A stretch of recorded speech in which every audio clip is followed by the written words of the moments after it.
Hello friends, आप देख रहे हैं आपका चैनल शेयर बाजार विद आयुष। और दोस्तों, इस वीडियो में बात करने वाले हैं फ्लेयर राइटिंग आईपीओ की लिस्टिंग डे स्ट्रैटेजी के बारे में। मतलब कल कितने पर Flair Writing IPO basically list होगा, इसको हम समझेंगे इस वीडियो के अंदर। एंड डेफिनेटली ये भी समझेंगे कि जिनके पास नहीं आया है उनको क्या स्ट्रैटेजी अपनानी चाहिए। तो वीडियो को देखिएगा पूरा ज़रूर। उससे पहले दोस्तों, अभी तक अगर आपने चैनल को सब्सक्राइब नहीं किया है तो आप चैनल को सबसे पहले ज़रूर सब्सक्राइब भी कर लीजिएगा।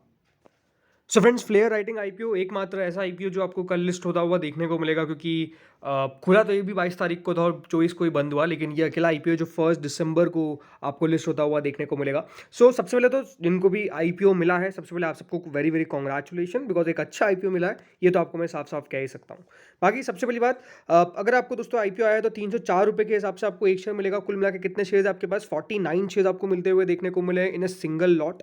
हमेशा जब भी दोस्तों मैं सब्सक्रिप्शन के बारे में बात करता हूँ, जब भी हम लिस्टिंग डे स्ट्रैटेजी का वीडियो बनाते हैं तो उसके अंदर सबसे पहली बात हम सब्सक्रिप्शन के बारे में करते हैं। बिकॉज हमेशा याद रखिए, सब्सक्रिप्शन से आपको एक डायरेक्शन मिल जाती है लिस्टिंग को लेकर, क्योंकि जितना पैसा आएगा वही दोस्तों लिस्टिंग के दिन आपको डेफिनेटली शो होता हुआ देखने को मिलेगा स्क्रीन के ऊपर। तो सबसे पहले तो हम बात करते हैं सब्सक्रिप्शन पे।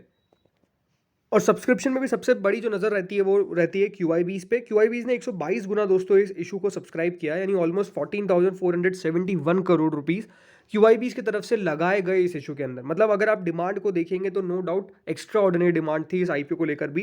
एंड बहुत बढ़िया क्यूआईबीज का पैसा आया। फिर एचएनआईज ने ऑलमोस्ट 35 गुना इस इशू को भरा था एंड रिटेल ने 13 गुना भरा था। लेकिन मैं हमेशा जो इंपॉर्टेंट डेटा है वो क्यूआईबीज का ही होता है, बिकॉज क्यूआईबीज दोस्तों बड़े फंड्स होते हैं जो बाइंग के लिए डेफिनेटली आते हुए नजर आते हैं लिस्टिंग के दिन पे। ये काफ़ी बार देखा गया है।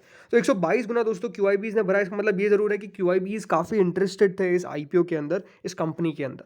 एंड ये हम कह सकते हैं कि यहाँ पर जब आईपीओ लिस्ट होगा, क्योंकि सबको तो अलॉटमेंट मिलेगा नहीं, तो सबको अगर अलॉटमेंट नहीं मिलेगा तो हो सकता है कि दोस्तों फॉलो अप बाइंग आपको देखने को मिले जब ये शेयर लिस्ट हो जाए।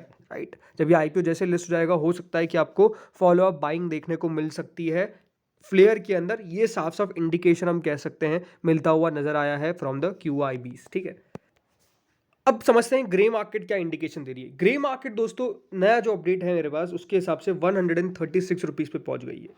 कितने पे? 136 रुपये पे। जिस दिन अलॉटमेंट आया था उस दिन 90 रुपीज़ थी, लेकिन अब एग्जैक्ट अगर आप देखेंगे तो जो जंप देखने को मिला है वो जंप आपको देखने को मिला है 46 रुपीज़ का। जी हाँ, 46 रुपये ऊपर अब ग्रे मार्केट ट्रेड करना चालू कर दी है। जहां पे पहले 90 रुपीज़ पे ट्रेड कर रही थी, अब वो आपको 136 रुपीज़ पे ट्रेड करती हुई नजर आ रही है। यानी जहां पे 30% का मुनाफा संभावित था, वहां पे 45% का मुनाफा संभावित अब नजर आता हुआ देखने को मिल रहा है। इसके पीछे का रीज़न क्या है? रीज़न है दोस्तों 2 दिनों में जो लिस्टिंग हुई ताबड़तोड़, भली टाटा की हो, भली गंधार की हो, भली आई रेडा की हो, इन सब के द्वारा इस तरीके का माहौल क्रिएट कर दिया गया है कि नो डाउट दोस्तों ये जो आईपीओस जिसको अच्छा सब्सक्रिप्शन रिसीव हुआ है वहाँ पर भी एक अच्छी लिस्टिंग की एक्सपेक्टेशन है।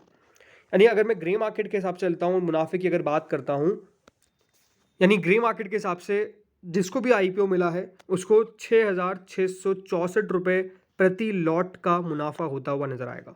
अगर एग्जैक्ट मैं ग्रे मार्केट की बात करता हूँ, जो एग्जैक्ट अभी ग्रे मार्केट चल रही है 136 रुपये की, उसके हिसाब से दोस्तों ऑलमोस्ट आपको जो मुनाफा है वो देखने को मिलने वाला है कितने रुपए का? 6,664 रुपीज़ पर लॉट। जो अपने आप में क्या शो करता है कि डेफिनेटली इस इशू के अंदर जो पैसा आया उसने साफ साफ दोस्तों काम किया, और अब ये जो आपको आपको अलॉटमेंट लगा है उससे मुनाफा भी इस तरीके का हो सकता है। बट हमेशा मैं कहता हूँ देखिए, ग्रे मार्केट एक इंडिकेशन देती है, ग्रे मार्केट एग्जैक्ट नहीं होती है, तो इंडिकेशन समझना चाहिए, एग्जैक्ट नहीं समझना चाहिए। तो कितने पे कल ये लिस्ट हो सकता है, चलिए ये जान लेते हैं। यानी मेरे हिसाब से दोस्तों मुझे जो लगता है, क्योंकि देखिए सबसे हमेशा ग्रे मार्क मतलब हमेशा लिस्टिंग के दिन एक बात ध्यान रखिए, पहली तो कंपनी को, ठीक है, दूसरा है सेक्टर को, और तीसरा है कंपनी के प्रमोटर्स को।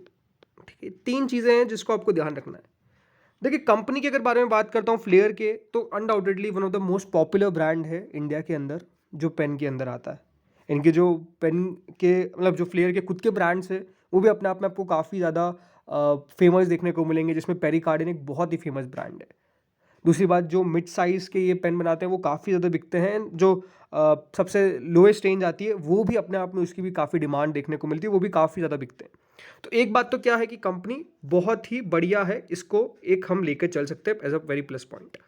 सेकंड पॉइंट दोस्तों जो आता है सेक्टर ये जो इंडस्ट्री में है कंपनी। दूसरी बात, कंपनी ने अपने आप को एक्सपांड करने भी कोशिश करी है, बॉटल के अंदर भी जा रही है। तो नो डाउट उस सेक्टर के अंदर भी कंपनी ग्रोथ की अपॉर्चुनिटी कोशिश कर रही है कि ग्रोथ वहाँ पर भी ला सके, लेकिन सेक्टर अगर एज अ पेन आप देखेंगे जिस इंडस्ट्री से बिलोंग करती है, राइटिंग से जो भी है, मुझे लगता नहीं कि देखिए वहाँ पर ऐसा कोई दिक्कत आने वाली है over the period of time. वहाँ पर उस सेक्टर के अंदर कोई खास प्रॉब्लम आपको देखने को नहीं मिलेगी। स्टेशनरी का उपयोग काफ़ी ज़्यादा आपको पता है होता रहता है। ज़रूर कहेंगे काफ़ी लोग कि डिजिटल का ज़माना है, बट डिजिटल का ज़माना है तो क्या हो जाएगा। अभी भी देखिए हमारा कंट्री में आप देखेंगे तो इतनी बड़ी ज्योग्राफिक एरिया है कि इतना आसानी से क्या हर चीज़ को आप डिजिटल कर सकते हैं क्या? बेसिकली नहीं कर सकते। डेफिनेटली देखिए हमारे इंडिया में आपको आने वाले 20-30 सालों की अगर मैं बात करता हूँ एटलीस्ट, अगर तब भी देखिए स्टेशनरी जो है वो अपने आप में काफ़ी बढ़िया खरीगी, तो उसमें कोई खास प्रॉब्लम नहीं है। तीसरी बात प्रमोटर, देखिए अगर किसी कंपनी को बहुत समय तक किसी ने चलाया है तो नो डाउट प्रमोटर का स्ट्रांग होना अपने आप में एक लाजमी सी बात है। तो प्रमोटर के ऊपर भी अगर मैं कह सकता हूँ कि आप भरोसा करके चला जा सकता है। तो तीनों चीज़ तो डेफिनेटली कंपनी के पॉजिटिव में जाती है। तो अब लिस्टिंग कैसी हो सकती है? देखिए 304 रुपये का एक शेयर है आपके पास, कुल मिला के 49 शेयर्स है पर लॉट। अब जितने भी आपके पास लॉट आए आपके हिसाब से देख लीजिए। लेकिन मेरे हिसाब से दोस्तों ये जो शेयर है वो लिस्ट होगा एटलीस्ट 140 से 160 रुपीज़ ऊपर। जी हाँ, इसका मतलब यही है कि बिल्कुल दोस्तों ये 434 से 464 रुपये के बीच में मेरे हिसाब से कल लिस्ट होता हुआ देखने को मिलेगा। अब मैं इतनी बड़ी रेंज क्यों दे रहा हूँ, बल्कि ग्रे मार्केट तो 136 रुपीज़ है, तब भी मैं 140 दे रहा हूँ। उसके पीछे का रीज़न है आई थिंक एक अलग सा यूफोरिया चल रहा है। आई थिंक उस यूफोरिया का भी इसको फ़ायदा हो सकता है। राइट, हाँ ज़रूर ये है कि देखिए मार्केट किस तरह से मूव करता है अमेरिका का, वो देखने वाली बात होगी। कल हमारे बाजार क्या एग्जिट पोल पे भी एक्शन देंगे, बट रिएक्शन अगर देंगे भी तो मुझे नहीं लगता कि देखिए आईपीओ उस पर बहुत ज़्यादा असर पड़ने वाला है। लिस्टिंग पे बहुत ज़्यादा असर पड़ने वाला है। लिस्टिंग पे तो देखिए वो कल ही आपको बहुत अट्रैक्शन देखने को मिलेगा जो रेगुलर देखने को मिल रहा है। मतलब वो अट्रैक्शन आज भी आपको देखने को मिला, वो कल भी देखने को आता है यानी यस्टरडे, एंड डेफिनेटली वो टुमारो भी देखने को मिलेगा, यानी कल भी आपको देखने को मिलेगा। तो मेरे हिसाब से 434 से 464 रुपये का दोस्तों यहाँ पर एक्सपेक्टेशन है मेरे हिसाब से, जिस पे ये लिस्ट होगा।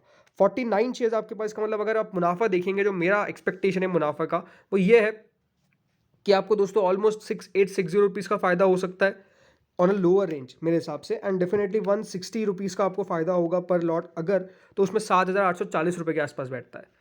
तो मेरे हिसाब से दोस्तों ये जो लिस्टिंग है कल वो बहुत अच्छी होने वाली है। आपको जस्ट इसको बना के रख, मतलब वहाँ पे क्वेश्चन ये उठता है कि इसको होल्ड करे कि सेल करे। तो मेरे हिसाब से देखिए अगर आपका व्यू लॉन्गर टर्म का है तो आई डोंट थिंक कि कोई कंपनी बुरी है, कंपनी को पोर्टफोलियो में रखा जा सकता है। हाँ ये ज़रूर है कि देखिए कंपनी किस तरीके से चैलेंजेस को फेस करती है, मतलब कंपटीशन इस इंडस्ट्री के अंदर बहुत है। तो ये ज़रूर है कि अपने आप को देखिए रिलेवेंट बना के रखना ये बहुत इंपॉर्टेंट होता है, एंड नो डाउट उसके ऊपर काम करना बहुत इंपॉर्टेंट होता है। तो तब भी मेरे हिसाब से 6,840 से 7,840 रुपये तक का मुनाफा आपको बनता हुआ नजर आ सकता है। अगर इससे भी ऊपर लिस्टिंग होती है तो फिर तो आपकी किस्मत है, ये आपको मैं कहूँ। हार में आज बहुत ही अनएक्सपेक्टेड लिस्टिंग होती है, टाटा में बहुत ही अनएक्सपेक्टेड लिस्टिंग होती है, तो फ्लेयर में भी आप कह सकते हैं कि बहुत ही अनएक्सपेक्टेड लिस्टिंग हो जाए तो वो कोई बहुत बड़ी बात नहीं है। बट हाँ, उसको हम अनुमान पहले लगा के नहीं चल सकते कि कितनी अनएक्सपेक्टेड होगी। तो इस बात को आपको होपफुली समझ में आया होगा। अब क्वेश्चन ये आता है कि जिनके पास नहीं आया है उनको क्या करना चाहिए, राइट? अगर आपको नहीं मिला है, मेरे हिसाब से अगर दोस्तों आपको 400 की रेंज में ये शेयर मिलता है, याद रखिएगा 400 या फिर उससे बिलो, मैं वापस से कह रहा हूँ 400 और बिलो अगर मिले तो डेफिनेटली दोस्तों आप पोजीशन बना सकते हैं। अगर यहाँ पे आपको फॉर एग्जांपल 400 और उसके नीचे मिल रहा है तो फिर दोस्तों लॉन्गर टर्म के बारे में आप सोच सकते हैं कि हाँ यहाँ पर क्या मुझे स्टॉक को लेना है या फिर नहीं लेना है, बिकॉज उसके बाद दोस्तों वो रेलिवेंट बनेगा और वैल्यूएशन के हिसाब से भी कंफर्ट देगा। बट अगर 400 से ऊपर निकल जाता है और आप बहुत ही ज़्यादा कह सकता हूँ मैं कि रिस्क ले सकते हैं, रिस्क लेने में बिलीव करते हैं, तो जो भी करंट प्राइस मिले उस पर उठा लीजिएगा।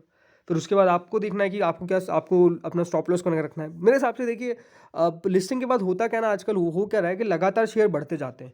तो फिर मुझे काफ़ी लोग कहते हैं कि आपने तो मना किया था कि नहीं लेना है। अब देखिए मैं अपना व्यू क्लियर करता हूँ, क्योंकि मेरे हिसाब से स्टॉक को सेटल होना देना चाहिए। 1-2 दिन की तेज़ी हो सकता है कि देखिए हम मिस आउट कर जाए, बट कोई वो बहुत बड़ी बात नहीं है ना, राइट? अब मैं मान लीजिए यहाँ पर कह दूँ कि नहीं आप तो ले लो आग बंद करके, ऐसा नहीं है ना। कंपनी के वैल्यूएशंस भी तो बहुत मैटर करते हैं।